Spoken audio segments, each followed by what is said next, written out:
ഏപ്രിലിൽ exam pattern തന്നെ മാറ്റി. അതുകൊണ്ട് എനിക്ക് അതിനെപ്പറ്റി യാതൊരു അറിവുമില്ല. അപ്പം ഞാൻ എന്നിട്ട് ക്വസ്റ്റ്യൻ നമ്പർ 1 തൊട്ട് തുടങ്ങുകയാണ്. സൈക്കാട്രിലെ ക്വസ്റ്റ്യൻ വന്നു. ഓരോരോ ക്വസ്റ്റ്യൻ വരുമ്പോഴും സൈക്കാട്രിലെ ക്വസ്റ്റ്യൻ തന്നെ വീണ്ടും വീണ്ടും ചോദിച്ചുകൊണ്ടപ്പോൾ എനിക്ക് തോന്നുന്നു സൈക്കാട്രിലെ ക്വസ്റ്റ്യൻ മൊത്തം ഞാൻ തെറ്റാണ് മാർക്ക് ചെയ്തത്. പക്ഷേ എന്നോട് മനസ്സിലിരുന്ന് ഞാൻ ആരോ പറയുന്നുണ്ട്, നീ ഈ മാർക്ക് ചെയ്തതല്ല ശരി, നീ ഇപ്പുറത്തോട്ട് മാർക്ക് ചെയ്യുക. അങ്ങനെ ഞാൻ ഓരോ ക്വസ്റ്റ്യനും മാർക്ക് ചെയ്തു. ഓരോ ക്വസ്റ്റ്യനും പരിശുദ്ധ അമ്മയുടെ മാധ്യസ്ഥല ഈശോപ്പയുടെ കരങ്ങളിലേക്ക്, സ്വർഗത്തിലെ ദൈവത്തിൻ്റെ കരങ്ങളിലേക്ക് ഞാൻ ക്വസ്റ്റ്യനും ആൻസറും സമർപ്പിച്ചു. ദൈവമേ, അങ്ങയുടെ നാമം മഹത്വപ്പെടട്ടെ. കർത്താവെ, അങ്ങയുടെ നാമം വാഴ്ത്തപ്പെടട്ടെ. എൻ്റെ പേര് ആതിര സുകുമാരൻ. ഞാൻ സ്റ്റാഫ് നേഴ്സായിട്ട് വർക്ക് ചെയ്യുകയാണ്. പരിശുദ്ധ അമ്മ വഴി എനിക്ക് ഈശോപ്പയിലൂടെ ലഭിച്ച കൃപയുടെ സാക്ഷ്യം പറയാനായിട്ടാണ് ഞാനിവിടെ നിൽക്കുന്നത്. എനിക്ക് പ്രധാനമായിട്ട് പറയാനുള്ളത്, എൻ്റെ ഉടമ്പടി പുതുക്കിയപ്പോൾ കിട്ടിയ ഞാൻ ഉടമ്പടി പുതുക്കിയപ്പോൾ 5 നിയോഗങ്ങൾ വെച്ചതിൽ ആദ്യത്തെ 3 എണ്ണം കിട്ടി. അതിൻ്റെ സാക്ഷ്യം പറയാനായിട്ടാണ് ഞാൻ വന്നേക്കുന്നത്. അതിനു മുമ്പേ തന്നെ എന്നെപ്പറ്റി അറിയില്ലായിരിക്കും, അതുകൊണ്ട് ഞാൻ ചെറിയൊരു ബ്രീഫ് ഇൻട്രൊഡക്ഷൻ തരാണ്. ഞാൻ അമ്മയെപ്പറ്റി അറിഞ്ഞത്, ഞാൻ കോൺവെൻറ്റ് സ്കൂളിലാണ് 10 വരെ പഠിച്ചത്. 10ാം ക്ലാസ് വരെ ഞാൻ കോൺവെൻറ്റ് സ്കൂളിൽ പഠിച്ചൊരു കുട്ടിയാണ്. അപ്പോൾ അമ്മ ഈശോപ്പ എൻ്റെ കൂടെ ഉള്ളതാണോ. ഞാൻ സ്റ്റാഫ് നേഴ്സായിട്ട് UK വർക്ക് ചെയ്യായിരുന്നു. ഇൻറ്റൻസീവ് കെയർ യൂണിറ്റിലാണ് വർക്ക് ചെയ്തത്. ഞാൻ എന്ന് ഡ്യൂട്ടിക്ക് പോകുമ്പോഴും എൻ്റെ കയ്യിൽ ജപമാല ഉണ്ടാവും. അമ്മയുടെ ജപമാല കൊണ്ടാണ് ഞാൻ പോകുന്നത് ഡ്യൂട്ടിക്ക്. പക്ഷേ എനിക്ക് ചൊല്ലാനൊന്നും അറിയില്ല. പക്ഷേ എനിക്ക് നല്ലൊരു വിശ്വാസമാണ്, എന്നെ പ്രൊട്ടക്റ്റ് ചെയ്തുകൊള്ളും എന്നുള്ളൊരു വിശ്വാസമുണ്ട്. ഞാൻ അങ്ങനെ നവംബറിൽ ഞാൻ UK പോയിട്ട് 1 വർഷമൊക്കെ ആവാറായപ്പോഴത്തേക്ക് ഓസ്കിയൊക്കെ പാസ്സായി കഴിഞ്ഞപ്പോൾ കുഞ്ഞുങ്ങളെ കൊണ്ടുവന്നു. പക്ഷേ കുഞ്ഞുങ്ങൾക്കും എനിക്കൊന്നും അവിടുത്തെ ക്ലൈമറ്റ് ഒന്നും പറ്റുന്നില്ല. കുഞ്ഞുങ്ങളെ കൊണ്ടുവന്ന പാടി ഒരു 6 മാസം കഴിഞ്ഞു. നവംബർ 2022 ആയപ്പോൾ ഞാൻ കുഞ്ഞുങ്ങളെ തിരിച്ച് നാട്ടിൽ കൊണ്ടുവിടാൻ വന്നു. എനിക്ക് കുറച്ച് ഹെൽത്ത് ഇഷ്യൂസൊക്കെ ഉണ്ടായിരുന്നു. അങ്ങനെ നാട്ടിൽ കൊണ്ടുവിടാൻ വന്നു. ഞാൻ പഠിച്ച സ്കൂളിൽ തന്നെ എൻ്റെ മക്കളെ ചേർത്തു. കോൺവെൻറ്റ് സ്കൂളായിരുന്നതുകൊണ്ട് എൻ്റെ സിസ്റ്റേഴ്സാണ്. എൻ്റെ സിസ്റ്ററാണ് എനിക്ക് ആദ്യമായിട്ട് കൃപാസനം പത്രം തന്നത്. എൻ്റെ സിസ്റ്ററിനോട് ഒത്തിരി നന്ദി പറയുന്നു. ഞാൻ അങ്ങനെ പത്രം കിട്ടി. ഞാൻ പോണേൻ്റെ തലേദിവസമാണ് കിട്ടിയത്. അപ്പം ഞാൻ എൻ്റെ കസിനോട് ചോദിക്കുന്നു, കൃപാസനം എവിടെയാണ്, എനിക്കൊന്ന് പോകണം, ഉടമ്പടി എടുക്കണം എന്ന് ഞാൻ പറയുകയാണ്. അപ്പം ആലപ്പുഴയാണെന്നൊക്കെ അറിഞ്ഞു. അപ്പം ഞാൻ അന്ന് മുതലേ പ്രാർത്ഥിച്ചുകൊണ്ടിരിക്കുകയാണ്, എനിക്ക് അമ്മയുടെ നടയിൽ വന്ന് ഉടമ്പടി എടുക്കണമെന്ന് ഞാൻ പ്രാർത്ഥിച്ചുകൊണ്ടിരിക്കുമായിരുന്നു. അങ്ങനെ ഞാൻ തിരിച്ചു പോയി ഡ്യൂട്ടിയൊക്കെ ചെയ്തുകൊണ്ടിരിക്കുമായിരുന്നു. ഫെബ്രുവരി ഒക്കെ ആയപ്പോഴത്തേക്കും എനിക്ക് അതിശക്തമായ ഒരു പെയിൻ ബാക്കിൽ വന്നു ജോലി ചെയ്തുകൊണ്ടിരുന്നപ്പോൾ. അങ്ങനെ എനിക്ക് ഡ്യൂട്ടിയിൽ നിന്നൊക്കെ 1 മാസത്തേക്ക് സിക്ക് ലീവ് എടുക്കേണ്ടി വന്നു. അത് കഴിഞ്ഞിട്ട് ഞാൻ ഡ്യൂട്ടിക്ക് കയറി. അപ്പോഴേക്കും ഞാൻ ലൈറ്റ് ക്യാൻഡിൽ പ്രയർ റിക്വസ്റ്റിനെ പറ്റി കേട്ടു. ഞാൻ എത്രയും പെട്ടെന്ന് കൃപാസനത്തിലേക്ക് എനിക്ക് വന്ന് ഉടമ്പടി എടുക്കാൻ പറ്റണമെന്ന് പ്രാർത്ഥിച്ചു. ഞാൻ അങ്ങനെ ഏപ്രിൽ അവസാനമൊക്കെ ആയപ്പോഴത്തേക്കും ഞാൻ നാട്ടിലേക്ക് വന്നു. ഞാൻ ഒറ്റയ്ക്കാണ് വന്നത്. Husband UK staff nurse grade 3 ആയിട്ട് വർക്ക് ചെയ്യാണ്. സ്റ്റാഫ് നേഴ്സ് ആയിരുന്നു. UK വന്നു. മറ്റേ എക്സാം ക്വാളിഫൈ ആയിട്ട് സ്റ്റാഫ് നേഴ്സ് ആയിട്ട് വർക്ക് ചെയ്യാൻ പറ്റുള്ളൂ. അതുകൊണ്ട് ഗ്രേഡ് 3 ആയിട്ട് തന്നെ വർക്ക് ചെയ്യുമായിരുന്നു. അത് പലയിടത്തുമായിട്ടൊക്കെ ജോലി ചെയ്ത് പോകുമായിരുന്നു. അപ്പം അങ്ങനെ ഞാൻ മെയ് ആകുമ്പോഴത്തേക്കും നാട്ടിൽ വന്നു. ഏപ്രിൽ ആകുമ്പോഴത്തേക്ക് ലാസ്റ്റ് ആയപ്പോൾ മെയ് 2-ാം തീയതിയാണ് ഞാനിവിടെ വന്ന് ഉടമ്പടി എടുക്കുന്നത്. അപ്പോൾ എനിക്ക് അറിയില്ല ഉടമ്പടി എന്താണെന്ന്, ഉടമ്പടിയുടെ നിബന്ധനകൾ എന്താണെന്ന് അറിയില്ല. പക്ഷേ ഞാൻ യൂട്യൂബിലെ സാക്ഷ്യങ്ങളെല്ലാം കേൾക്കുമായിരുന്നു. അപ്പോൾ എങ്ങനെയാണ് ഇത് ചെയ്ത് എങ്ങനെയാണ് ദൈവത്തെ കൂടുതൽ അറിയാൻ സാധിക്കുക, ദൈവസ്നേഹം കൂടുതൽ കിട്ടാൻ സാധിക്കുക എന്നുള്ള ഒരിതിലാണ് ഞാൻ വന്ന് ഉടമ്പടി എടുത്തത്. ആദ്യത്തെ ഉടമ്പടിയിൽ ഞാൻ എല്ലാം ജനറലായിട്ടുള്ള കാര്യങ്ങളായിരുന്നു. എല്ലാവരുടെ ആരോഗ്യം, എല്ലാവരുടെ ഐക്യവും അങ്ങനെയൊക്കെയായിരുന്നു വെച്ചിരുന്നത്. അതിനകത്ത് ഞാൻ പ്രധാനമായി വെച്ചിരുന്നത്, ഞാൻ നഴ്സിംഗ് കഴിഞ്ഞപ്പം തൊട്ടേ എനിക്ക് NCLEX RN USA എക്സാം പാസ്സാവണമെന്നൊരു വലിയ ആഗ്രഹം ഉണ്ടായിരുന്നു. കല്യാണം കഴിച്ചു വിട്ടത് ഹസ്ബൻഡിൻ്റെ ബ്രദർ USA ഷിക്കാഗോയിലാണ്. അപ്പോൾ ഞങ്ങൾക്ക് വേണ്ടി ഓൾറെഡി ഫയൽ ചെയ്തിട്ടുണ്ട്. അപ്പോൾ എന്തെങ്കിലും ഒരിക്കലും എനിക്ക് അവിടെ എത്തിപ്പെടാൻ പറ്റും എന്നെനിക്ക് ഒരു വിശ്വാസമുണ്ട്. അപ്പോൾ അതുകൊണ്ട് എനിക്ക് എക്സാം എഴുതി പാസ്സായാലേ പോകാൻ പറ്റുള്ളൂ. മാത്രമല്ല UK ക്ലൈമറ്റുമായിട്ട് എനിക്ക് ഒത്തുപോകാനായിട്ട് സാധിക്കുന്നില്ലായിരുന്നു. അങ്ങനെ ഞാൻ സെപ്റ്റംബർ 2022 പ്രോസസ്സിങ് തുടങ്ങിയത്. എൻ്റെ പ്രോസസ്സിങ് ഒന്നും മൂവ് ആകുന്നില്ലായിരുന്നു. എന്ന് വെച്ച് കഴിഞ്ഞാൽ ഈ എൻക്ലക്സ് ആർ എൻ എക്സാമിന് ഡേറ്റ് എടുക്കുന്നവർക്ക് അറിയാം 6 മാസമാണ് അതിൻ്റെ പ്രോസസ്സിങ് ടൈം. എൻ്റെത് സെപ്റ്റംബർ കഴിഞ്ഞ് ഫെബ്രുവരി മാർച്ച് ആയിട്ടും എൻ്റെ ഇതിന് ഒരു അനക്കവുമില്ല. നാട്ടിൽ നിന്ന് നമുക്ക് ഏജൻസിക്ക് പൈസയൊക്കെ കൊടുത്ത് NOC ഒക്കെ നമ്മുടെ പ്രിൻസിപ്പൾ, പഠിച്ച സ്കൂളിലെ പ്രിൻസിപ്പൾ NOC ഒക്കെ നമ്മൾ നല്ല ഗുഡ് കണ്ടക്റ്റ് ആണെന്നൊക്കെ പറഞ്ഞ് തിരിച്ച് അവർക്ക് മെയിൽ അയച്ചാൽ മാത്രമേ നമുക്ക് എക്സാം എഴുതാനുള്ള യോഗ്യത പോലും കിട്ടത്തുള്ളൂ. പക്ഷേ എനിക്കതെല്ലാം ഡിലേ ആയി പോയായിരുന്നു. പക്ഷെ ഞാൻ മെയിൽ ഇവിടെ വന്ന് ഉടമ്പടി എടുത്തപ്പോൾ അത് വെച്ചു. ഇവിടെ വന്ന് ഉടമ്പടി എടുത്തു, ആ നിയോഗം വെച്ചു. ആദ്യത്തെ ഞായറാഴ്ചയോളം ഞാൻ ഉടമ്പടി ധ്യാനം കൂടി റെയിൽവേ സ്റ്റേഷനിൽ ഇരിക്കുമ്പോൾ എനിക്ക് എൻ്റെ കസിൻ വഴി എനിക്ക് അതെല്ലാം എൻ്റെ പ്രിൻസിപ്പളിനെ ചെന്ന് കാണാൻ, എൻ്റെ cousin Amrita institute of medical സയൻസിൽ പഠിക്കുകയാണ്, ഞാൻ അവിടെയാണ് അമൃത നഴ്സിംഗ് പഠിച്ചത്. അപ്പോൾ അവിടെ നിന്ന് എനിക്ക് എൻ്റെ പ്രിൻസിപ്പളിനെ കാണാനായിട്ടൊരു അനുവാദം കൊടുക്കുകയും പെട്ടെന്ന് എനിക്ക് ക്ലിയറായി, ഞാൻ നിൻ്റെ എല്ലാം ഗുഡാണെന്ന് പറഞ്ഞൊരു മെയിൽ അവർക്ക് തിരിച്ച് അമേരിക്കയിലേക്ക് അയക്കുകയും അങ്ങനെ എനിക്ക് എക്സാമിന് ഡേറ്റ് എടുക്കാനുള്ള യോഗ്യത ATT എന്ന് പറയും, ഓതറൈസേഷൻ ടു ടേക്ക് ടെസ്റ്റ് എന്ന് പറയുന്ന ഒരിത് എനിക്ക് കിട്ടി. അപ്പോൾ അത് ATT വന്നു കഴിഞ്ഞ് കഴിഞ്ഞാൽ നമ്മൾ 6 മാസത്തിനുള്ളിൽ എക്സാം എഴുതണം. അപ്പം ഞാൻ ഈ മെയിൽ വന്ന് ഉടമ്പടി എടുത്തിട്ട് തിരിച്ചു പോവുകയാണ്. എൻ്റെ കുഞ്ഞുങ്ങൾ നാട്ടിലാണ്. ഞാൻ പോകുമ്പോഴത്തേക്കും എൻ്റെ കൂടെ ഞാൻ ഉടമ്പടി വസ്തുക്കളെല്ലാം എൻ്റെ കൂടെ ഉണ്ടായിരുന്നു. കാശ് രൂപം ഞാൻ എൻ്റെ താലി മാലയിലാണ് ഞാൻ ഇട്ടിരുന്നത്. ബാക്കിയുള്ള ഉടമ്പടി വസ്തുക്കൾ നിങ്ങൾക്ക് അറിയാമായിരിക്കും, ഫ്ലൈറ്റിൽ കയറുമ്പോൾ നമുക്കൊന്നും അലൗഡ് അല്ല. അപ്പം എനിക്ക് കുറച്ച് അബ്ഡോമിനൽ ഇഷ്യൂസൊക്കെ ഉണ്ടായിരുന്നു. ചില ഭക്ഷണങ്ങളൊന്നും കഴിക്കാനൊന്നും പിടിക്കത്തൊന്നുമില്ല വയറിന്. അങ്ങനെ രാവിലെ ഫ്ലൈറ്റിൽ കയറി രാവിലത്തെ എമിറേറ്റ്സ് ഫ്ലൈറ്റ് ആയിരുന്നു. ഫ്ലൈറ്റിൽ കയറി രാവിലത്തെ ഫുഡ് കഴിച്ചപ്പോൾ തൊട്ട് എനിക്ക് ഡയറിയ തുടങ്ങി. ഞാൻ ദുബായിലെത്തി കഴിഞ്ഞിട്ട് എനിക്ക് അനങ്ങാൻ പറ്റുന്നില്ല. ഒരു 20 ടൈംസ് എങ്കിലും എൻ്റെ ഇത് ബവൽ ഓപ്പണായി. ഞാൻ വാഷ്റൂമിൻ്റെ അടുത്ത് തന്നെ ഇരിക്കുകയാണ്. ഞാൻ എൻ്റെ കയ്യിൽ അമ്മയുടെ ജപമാലയുണ്ട്. എനിക്ക് ജപമാല അന്ന് മൊത്തമായിട്ടും ചൊല്ലാൻ അറിയില്ലെങ്കിലും നന്മ നിറഞ്ഞ മറിയമേ സ്വർഗ്ഗസ്ഥനായ പിതാവെ എല്ലാം ചൊല്ലാൻ അറിയാം. വിശ്വാസ പ്രമാണവും ചൊല്ലാൻ അറിയാമായിരുന്നു. ഞാൻ അതെല്ലാം ചൊല്ലിയിരുന്നു. ഞാൻ ഒന്ന് മാത്രമേ പ്രാർത്ഥിച്ചുള്ളൂ, ഞാൻ ഒറ്റയ്ക്കേ ഉള്ളൂ. ഞാൻ ദുബായിൽ എനിക്ക് അല്ലെങ്കിൽ ഫ്ലൈറ്റ് എടുത്തു കഴിഞ്ഞ് എന്തെങ്കിലും ഒരു എമർജൻസി വന്നാൽ അവരെവിടെയാണോ അവിടെ ലാൻഡ് ചെയ്യും. എൻ്റെ കയ്യിൽ ഒരു പൈസ പോലും എടുക്കാനില്ലായിരുന്നു. ആ സമയത്ത് ഞാൻ അമ്മയോട് പ്രാർത്ഥിച്ചിട്ട് കയറി, അമ്മേ ഒരു കാരണവശാലും എന്നെ വേറൊരു രാജ്യത്ത് ഇറക്കരുത്, എന്നെ മാഞ്ചസ്റ്ററിൽ തന്നെ എന്നെ ഇറക്കണം എന്ന് ഞാൻ പ്രാർത്ഥിച്ചിട്ടാണ് കയറിയത്. ഫ്ലൈറ്റിൽ കയറി രാവിലെ തൊട്ടേ ആഹാരമൊന്നും കഴിക്കാതെ വെള്ളമൊന്നും കുടിക്കാതെ ബോഡി ഡീഹൈഡ്രേറ്റഡായി. ഞാൻ അവിടുന്ന് ഒരിച്ചിരി വെള്ളം കുടിച്ചതേ ഉള്ളൂ, വീണ്ടും ഡയറിയ തുടങ്ങി. എൻ്റെ അപ്പുറത്തും ഇപ്പുറത്തും ഒക്കെ ഇരിക്കുന്നവരൊക്കെ ബ്രിട്ടീഷുകാരാണ്.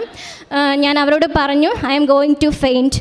ഞാൻ പറഞ്ഞ് കുറച്ച് നിമിഷം കഴിഞ്ഞു എൻ്റെ ബോധം പോയി കഴിഞ്ഞപ്പോഴത്തേക്കും അവരെല്ലാം ഫ്ലൈറ്റിലെല്ലാ ആൾക്കാരും വന്നു. അവരെന്നെ ഒത്തിരി സഹായിച്ചു. ഒരു കുറച്ച് സെക്കൻഡുകളിലേക്ക് എനിക്ക് ബോധമില്ലായിരുന്നു. ഓക്സിജനൊക്കെ വച്ച് തന്നു. അപ്പം ക്യാബിൻ ക്രൂ എല്ലാം പൈലറ്റ് ചോദിക്കുന്നുണ്ടായിരുന്നു എമർജൻസി ആയിട്ട് ലാൻഡ് ചെയ്യേണ്ട ആവശ്യമുണ്ടോ എന്ന് ചോദിച്ചപ്പോൾ എൻ്റെ കണ്ണപ്പോൾ തുറന്നു. അവരെനിക്ക് എമർജൻസി തരേണ്ട പെയിനിനുള്ള, എനിക്ക് നല്ല പെയിൻ ഉണ്ടായിരുന്നു, അബ്ഡോമിനൽ പെയിനും ഡയറിയൊക്കെ ഉണ്ടായിരുന്നു. ഡീഹൈഡ്രേഷൻ മാറാനുള്ളതെല്ലാം തന്നു. എന്നെ ഫസ്റ്റ് എയ്ഡ് ചെയ്ത് എന്നെ മാഞ്ചസ്റ്ററിൽ ഇറക്കി. മാഞ്ചസ്റ്ററിൽ നിന്ന് എന്നെ കാഷ്വാലിറ്റിയിലേക്ക് കൊണ്ടുപോയി. അതിനുശേഷം ഞാൻ മാഞ്ചസ്റ്ററിൽ നിന്ന് ഞാൻ ലിവർപൂളിലായിരുന്നു. ലിവർപൂളിലേക്ക് എത്തുമ്പോഴേക്കും ബോഡി നല്ല വീക്കായിരുന്നു. എനിക്ക് ട്രീറ്റ്മെൻറ്റ് ഒക്കെ എനിക്ക് UK-യിലുള്ളവർക്കറിയാം, നമ്മൾ NHS ആണെന്നുകൊണ്ട് എല്ലാം ഡിലേ ആണ്. നമ്മളിപ്പം ചെറിയൊരു ഡയറിയൊക്കെ ആയിട്ട് ചെന്ന് അവർ വെള്ളം കുടിക്കാൻ മാത്രമേ പറയുള്ളൂ. അങ്ങനെ തന്നെ എന്നോടും പറഞ്ഞു വിട്ടു. പക്ഷേ എൻ്റെ കയ്യിൽ അപ്പോൾ ഉടമ്പടി വസ്തുക്കളെല്ലാം ഉണ്ടായിരുന്നു. അതുകൊണ്ട് ഞാൻ അതെല്ലാം വിശ്വാസ പ്രമാണം ചൊല്ലി ഉപയോഗിക്കുമായിരുന്നു. അങ്ങനെ എൻ്റെ ഡയറിയൊക്കെ പെട്ടെന്ന് കുറഞ്ഞെങ്കിലും എനിക്ക് ഡ്യൂട്ടിക്ക് കയറേണ്ട ടൈമായി. മെയ് 16 ഒക്കെ ആകുമ്പോൾ എനിക്ക് ഡ്യൂട്ടിക്ക് കയറണമായിരുന്നു. എനിക്ക് കയറാൻ പറ്റിയില്ല. അങ്ങനെ ഞാൻ സിക്ക് ലീവ് വിളിച്ച് പറഞ്ഞു. അപ്പോൾ സിക്ക് ലീവ് ഒരു പ്രാവശ്യം ഞാൻ ഓൾറെഡി സ്റ്റേജ് 0, സ്റ്റേജ് 1 ആയി, ഇപ്പോൾ സ്റ്റേജ് 2 ആണ്. അപ്പം നമ്മൾ കട്ട് ചെയ്തിട്ട് കയറിക്കഴിഞ്ഞ് വീണ്ടും വയ്യാണ്ടായി കഴിഞ്ഞ് കഴിഞ്ഞാൽ അടുത്ത സ്റ്റേജ് 3ലേക്ക് പോകും. സ്റ്റേജ് 4 കഴിഞ്ഞാൽ ടെർമിനേറ്റ് ചെയ്യും. അപ്പോൾ അതുകൊണ്ട് തന്നെ ഞാൻ തിരിച്ച് ജോലിക്ക് കയറിയില്ല. ഞാൻ പരിശുദ്ധ അമ്മയോട് ഞാൻ ഇവിടുന്ന് ഉടമ്പടി എടുത്തു പോകുമ്പോൾ ഇവിടെ എനിക്ക് ചെയ്യാൻ പറ്റുന്ന എല്ലാ കാര്യങ്ങളും പത്രം കൊടുക്കുകയും കാരുണ്യപ്രവർത്തികൾ എല്ലാം ഞാൻ ചെയ്തുകൊണ്ടാണ് പോയത്. ഇംഗ്ലീഷ് പത്രവും മലയാളം പത്രവും കൂടെയുള്ള കൊളീഗ്സിനൊക്കെ കൊടുക്കാൻ വാങ്ങിച്ചുകൊണ്ടാണ് പോയത്. അങ്ങനെ ഞാൻ അവിടെ ചെന്നിട്ട് എനിക്ക് വയ്യായ്മയിൽ ഞാൻ എൻ്റെ പത്രമെല്ലാം എൻ്റെ കൊളീഗ്സ് എന്നെ കാണാൻ വീട്ടിൽ വയ്യാതെ ആയതുകൊണ്ട് കാണാൻ വരുന്നവർക്കൊക്കെ കൊടുക്കുമായിരുന്നു. ഇംഗ്ലീഷ് പത്രം. എൻ്റെ നൈബറായിട്ടുള്ളത് ബ്രിട്ടീഷുകാരാണ്. അപ്പോൾ അവർക്കൊക്കെ ഞാൻ പ്രാർത്ഥിച്ചും അത് അമ്മയുടെ കൃപാസനം, അമ്മയുടെ പ്രത്യക്ഷീകരണത്തെ പറ്റിയും ഈശോപ്പയുടെ ദൈവത്തിൻ്റെ മഹത്വത്തെ പറ്റിയും എല്ലാം ഞാൻ പറഞ്ഞു കൊടുക്കുമായിരുന്നു. അങ്ങനെ ഞാൻ പ്രാർത്ഥിച്ചുകൊണ്ടിരുന്നു. ദൈവമേ, എൻ്റെ എക്സാമിൻ്റെ കാര്യമൊന്നും ആകുന്നില്ല, എനിക്ക് എക്സാം എഴുതണം. ഞാൻ മാതാവിനോട് പറഞ്ഞായിരുന്നു എനിക്ക് എക്സാം എഴുതണം എത്രയും പെട്ടെന്ന്, ജൂണിന് മുമ്പേ. പക്ഷേ എനിക്ക് എക്സാം എഴുതുന്നത് അമ്മയുടെ മുമ്പിൽ വന്ന് പ്രാർത്ഥിച്ചിട്ട് മാത്രം മതി. അതുകൊണ്ട് തന്നെ അമ്മ എനിക്ക് ഇതൊരു അവസരം തന്നെയാണെന്ന് ഞാൻ കരുതുന്നു. അത് ദൈവനാമം മഹത്വപ്പെടുന്നതിനായിട്ടാണെന്ന് ഞാൻ കരുതുന്നു. എനിക്ക് വന്നിട്ടുള്ള ഒരു ബുദ്ധിമുട്ടുകൾക്കും ഞാൻ ദൈവത്തെ ഒരു പ്രാവശ്യം പോലും ഞാൻ പഴിചാരിയിട്ടില്ല. ദൈവം എനിക്ക് തന്ന എല്ലാ അനുഭവങ്ങൾക്കും ഞാൻ ദൈവത്തിനോട് നന്ദി മാത്രം പറഞ്ഞു. അങ്ങനെ ഞാൻ മെയ് ജൂൺ ജൂലൈ എനിക്ക് ലീവൊക്കെ സാങ്ഷനായി വന്നപ്പം ജൂൺ അവസാനമായി. ഞാൻ ജൂൺ അവസാനം നാട്ടിലേക്ക് വരികയാണ്. അതിന് മുമ്പേ ഞാൻ എൻ്റെ മാനേജറിനോട് ചെന്ന് ചോദിക്കുന്നു, എനിക്ക് റിസൈൻ ചെയ്യണം, എനിക്കിനി പറ്റുന്നില്ല. ഒന്നാമത്തെ കാര്യം, ഇവിടുത്തെ ക്ലൈമറ്റ് എനിക്ക് ആകുന്നില്ല, കുറച്ച് ഹെൽത്ത് ഇഷ്യൂസ് ഉണ്ട്, അതൊക്കെ സോൾവ് ചെയ്യണം, എന്നെ നാട്ടിലേക്ക് പോകാൻ അനുവദിക്കണം, എന്നെ റിസൈൻ ചെയ്യാൻ അനുവദിക്കണമെന്ന് പറഞ്ഞു. ഞാൻ മാനേജറിനോട് ചെന്നു. അപ്പോൾ എൻ്റെ കയ്യിൽ കാശ് രൂപമുണ്ട്, എൻ്റെ കൂടെ ഒരു ഫ്രണ്ടുണ്ട്. അപ്പം സാധാരണ എൻ്റെ മാനേജർ അങ്ങനെയൊന്നും നല്ലതായിട്ട് റെസ്പോണ്ട് ചെയ്യുന്നതല്ല. പക്ഷേ പുള്ളിക്കാരൻ എന്നോട് പറഞ്ഞു, നീ എന്തിനാണ് റിസൈൻ ചെയ്ത് പോകുന്നത്? നിനക്ക് റിസൈൻ ചെയ്ത് പോകേണ്ട ഒരു കാര്യവുമില്ല, നിന്നെ ഞങ്ങൾക്ക് തിരിച്ചു വേണം. അതുകൊണ്ട് നീ ഇപ്പം തൽക്കാലത്തേക്ക് സിക്ക് ലീവിൽ തന്നെ പോകൂ, പക്ഷേ ശമ്പളമൊന്നും കിട്ടത്തില്ല എന്ന് പറഞ്ഞു. അപ്പം ഞാൻ പറഞ്ഞു ഓക്കെ, ശമ്പളം വേണ്ട. പിന്നെ ഞാൻ ചിന്തിച്ചു, എൻ്റെ ഹസ്ബൻഡ് ഡിപ്പെൻഡൻറ്റ് വിസയിലുള്ളൊരു വ്യക്തിയാണ്. ഞാൻ പോയി കഴിഞ്ഞാൽ എൻ്റെ ഹസ്ബൻഡിൻ്റെ ജോലിയും പോകും. ഗൾഫിലായിരുന്നു 10 വർഷം. എനിക്ക് വേണ്ടി ഞങ്ങളൊരു ഫാമിലിയായിട്ട് ഒന്നാകാൻ വേണ്ടി വന്നതായിരുന്നു. പക്ഷേ ഞാൻ പോയത് കാരണം ഹസ്ബൻഡിൻ്റെ ജോലിയും കൂടെ പോകുന്ന കേട്ടപ്പോൾ എനിക്ക് വിഷമമായി. അപ്പം ഞാൻ പറഞ്ഞു ഓക്കെ, ഞാൻ സിക്ക് ലീവിൽ പോകാം, എനിക്ക് വയ്യെങ്കിൽ ഞാൻ നാട്ടിൽ നിന്ന് റെസിഗ്നേഷൻ കൊടുക്കും, എനിക്ക് എക്സ്പീരിയൻസ് സർട്ടിഫിക്കറ്റ് എന്ന് ചോദിച്ചപ്പോൾ അത് കുഴപ്പമില്ല, എന്താണെന്ന് വെച്ചാൽ അപ്പം ചെയ്തു തരാമെന്ന് പറഞ്ഞു. ഞാൻ നാട്ടിലേക്ക് വരുന്നു. ജൂൺ ലാസ്റ്റ് ആയപ്പോൾ എനിക്ക് നാട്ടിൽ വന്ന്, ഞാൻ പറഞ്ഞല്ലോ ഓൾറെഡി എനിക്ക് കുറച്ച് ഹെൽത്ത് ഇഷ്യൂസൊക്കെ ഉണ്ടായിരുന്നു. അങ്ങനെ ഞാൻ ഇവിടുത്തെ ട്രിവാൻഡ്രം ഹോസ്പിറ്റലിൽ ഞാൻ കൊണ്ടുവന്ന് കാണിച്ചപ്പം ഹെർണിയ കൂടുതലാണ്, ഉടനെ തന്നെ സർജറി വേണം എന്ന് പറഞ്ഞായിരുന്നു. വെൻട്രൽ ഹെർണിയ എന്ന് പറഞ്ഞ ഹെർണിയാണ്. അബ്ഡമനൊക്കെ ഇങ്ങനെ നമ്മൾ എഴുന്നേറ്റിരിക്കുമ്പോൾ ഇങ്ങനെ പൗച്ച് ചെയ്ത് മുകളിലോട്ട് വരുമായിരുന്നു. അപ്പോഴും എനിക്ക് വിഷമമൊന്നും തോന്നിയില്ല. ദൈവമേ, അങ്ങയുടെ നാമം മഹത്വപ്പെടട്ടെ എന്ന് മാത്രമേ ഞാൻ പറഞ്ഞുള്ളൂ. എൻ്റെ കയ്യിൽ എപ്പോഴും ജപമാല കയ്യിൽ കൂടെ ഉണ്ടാകുമായിരുന്നു. ഞാൻ എൻ്റെ മെയ് 2 എൻ്റെ ആദ്യത്തെ ഉടമ്പടി എൻഡ് ചെയ്യുന്നത് ഓഗസ്റ്റ് 2 എൻ്റെ സർജറി പറഞ്ഞേക്കുകയാണ്. ഞാൻ അതിൻ്റെ തലേ ആഴ്ച തന്നെ, അതായത് ഓഗസ്റ്റ് 2 സർജറി ആണെങ്കിൽ പ്രീവിയസ് സൺഡേ വന്ന് ഇവിടുത്തെ ധ്യാനം അറ്റൻഡ് ചെയ്തു. അമ്മയും അപ്പായനെയും കൂട്ടിക്കൊണ്ടാണ് ഞാൻ സർജറിക്ക് പോകുന്നത്. എനിക്ക് ഒരു പേടിയും തോന്നിയില്ല. ഞാൻ കിംസിൽ വർക്ക് ചെയ്തിട്ടുള്ള സ്റ്റാഫാണ്. ഞാൻ സ്റ്റാഫ് നേഴ്സ് ആയതുകൊണ്ട് തന്നെ ഒരു സർജറി ചെയ്യുമ്പോൾ എന്തൊക്കെ കോംപ്ലിക്കേഷൻ ഉണ്ടെന്നൊക്കെ നല്ലപോലെ അറിയാമായിരുന്നു. പക്ഷേ എനിക്ക് ഒരു പേടിയും തോന്നിയില്ല. സർജറിക്ക് പോകുന്നതിന് മുമ്പേ ഞാൻ തൈലം എല്ലാം കുരിശ് വരച്ചിട്ടാണ് പോകുന്നത്. ഞാൻ കുറച്ച് കാര്യങ്ങൾ ഇതിനെക്കുറിച്ച് പറഞ്ഞില്ലെങ്കിൽ ഒരു കണ്ടിന്യൂവേഷൻ ഇല്ലാതെ ആയിപ്പോവും. അതുകൊണ്ടാണ് ഞാൻ കുറച്ച് കാര്യങ്ങൾ കൂടെ പറയുന്നത്. ഞാനിപ്പോൾ സർജറി കഴിഞ്ഞ് എൻ്റെ ഹെർണിയ റിപ്പയർ 6 മണിക്കൂർ സർജറി ആയിരുന്നു. ICUവിൽ കൊണ്ടുവന്നു. എനിക്ക് കോംപ്ലിക്കേഷൻ ഉണ്ടായിരുന്നു. നമ്മൾ വേദന കുറയ്ക്കാൻ വേണ്ടി എപ്പിഡ്യൂറൽ എന്ന് പറഞ്ഞുകൊണ്ട് ഇഞ്ചക്ഷൻ ബാക്കിലേക്ക് ഇടുമായിരുന്നു. ആ ഇഞ്ചക്ഷൻ പോയി കുറേ നേരം കഴിഞ്ഞപ്പോൾ എൻ്റെ കാൽ അനങ്ങുന്നില്ല. എനിക്കറിയാം, ഞാൻ എൻ്റെ ICUവിൽ കൈകാര്യം ചെയ്യുന്നതായതുകൊണ്ട് എപ്പിഡ്യൂറൽ എൻ്റെ കോംപ്ലിക്കേഷൻ എന്താണെന്ന് എനിക്ക് നല്ലോണം അറിയാം. ഞാൻ അവിടെ നിൽക്കുന്ന സ്റ്റാഫിനോടൊക്കെ പറയുന്നുണ്ട്, എനിക്ക് അതിശക്തമായ വേദനയുണ്ട്, എൻ്റെ ഹാർട്ട് റേറ്റ് കൂടുന്നുണ്ട്, എനിക്ക് ഓക്സിജൻ എനിക്ക് ശ്വാസം കിട്ടുന്നില്ല, അങ്ങനെയൊക്കെയുള്ള ബുദ്ധിമുട്ടുണ്ട്. പക്ഷേ ഞാൻ എൻ്റെ മനസ്സിൽ അപ്പോഴും ഞാൻ പ്രാർത്ഥിച്ചുകൊണ്ട് കിടന്നു, ദൈവമേ, അങ്ങയുടെ നാമം മഹത്വപ്പെടട്ടെ, കർത്താവേ, അങ്ങയുടെ നാമം വാഴ്ത്തപ്പെടട്ടെ. ഇത് 2 വാക്ക് പറയാനുള്ള ഇത് മാത്രമേ എനിക്ക് ഉണ്ടായിരുന്നുള്ളൂ. നല്ല പെയിൻ ഉണ്ടായിരുന്നു. അപ്പോഴേക്കും ഡോക്ടർ വന്ന് വേദന കൂടുതലാണെന്ന് കണ്ടു. ഡോക്ടർ പൊക്കോണ്ടിരുന്ന ഇഞ്ചക്ഷൻ കുറച്ചുകൂടെ കൂട്ടി വെച്ചു. അപ്പോൾ എനിക്ക് വീണ്ടും ഞാൻ അവിടെ കൈവച്ച് നോക്കുമ്പോൾ റൈറ്റ് ലെഗ് കാലിൽ സെൻസേഷൻ ഒന്നുമില്ല, കാലനങ്ങുന്നില്ല. ഞാൻ ഇങ്ങനെ വയ്ക്കുമ്പോൾ തളർന്ന് വീഴുകയാണ് ചെയ്യുന്നത്. ഞാൻ സ്റ്റാഫിനോട് പറഞ്ഞു, രാവിലെ സ്റ്റാഫ് ചേഞ്ച് ചെയ്യാൻ വന്നപ്പോഴത്തേക്ക് എൻ്റെ കാലനങ്ങുന്നില്ല. അപ്പോൾ അവർ പെട്ടെന്ന് വിളിച്ച് പറഞ്ഞു, അവർക്കറിയാം ഞാൻ സ്റ്റാഫ് നേഴ്സാണ്, അവിടെ വർക്ക് ചെയ്ത ആളാണെന്ന് അറിയാം.